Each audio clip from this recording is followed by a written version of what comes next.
Good morning. I'm going to go ahead and share today's scripture and worship song with you. Today we're going to look at the book of Mark, chapter 4, and we're going to start at verse 35 and go through 41. So Mark 4:35 through 41. On that day, when evening had come, he said to them, "Let us go across to the other side." And leaving the crowd behind, they took him with him in the boat, just as he was. Other boats were with him. A great windstorm arose, and the waves beat into the boat, so that the boat was already being swamped. But he was in the stern, asleep on the cushion. And they woke him up and said to him, "Teacher, do you not care that we are perishing?" He woke up and rebuked the wind and said to the sea, "Peace, be still." Then the wind ceased, and there was a dead calm. He said to them, "Why are you afraid? Have you still no faith?" And they were filled with great awe and said to one another, "Who then is this, that even the wind and the sea obey him?" This is one of my favorite sections of scripture here, for two reasons. First, on the lighter side, number one is, if we look at the reference here, Jesus was taking a nap. So I think that's my justification to say, well, you know what, if Jesus was taking a nap, I can take a nap too. Why not? Find rest and relaxation. That's great.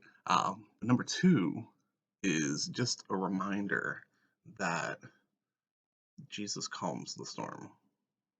Jesus makes things calm, right? They were out, they really didn't have any faith. I don't know if they didn't necessarily think to ask Jesus to calm the storm, if that wasn't even on their mind, because at the end they kind of are left in a little bit of awe at what happened.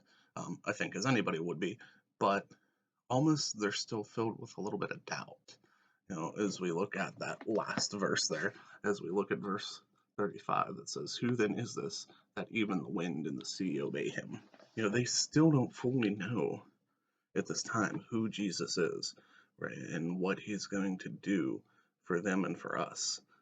So they still had a little bit of self-doubt. They still had a little bit of doubt in Jesus. Um, the events that had just played out of Jesus just taking this thing that was kind of destroying them, right? It said the boat was already swamped, so water was already starting to fill the boat from these high waves and the storm. And Jesus just said, "Wind, be still," and it calmed down. Hey, they didn't. I don't think they truly understood yet the power of Jesus and the power of his miracles and the power of what he was doing on earth, as the Son of God. And of course, going into next week in the Lenten season, we're going to see that power fully. Um, I'm excited for next week. I'm excited, for the days leading up to Easter and to kind of share that story as we go along. So today, the song that I chose for you for your worship time is "Praise You in the Storm" by Casting Crowns, right? Storm kind of all ties together. This was a live recorded version. This was actually just recorded back in September. Um, so this is a good opportunity to just kind of find some time to relax, to pray. Try not to take a nap like Jesus did while the song's playing, but it's a good time just to find some rest and relaxation here. So if you look in the description below, you will see the link for "Praise You in the Storm" by Casting Crowns. Have a great day.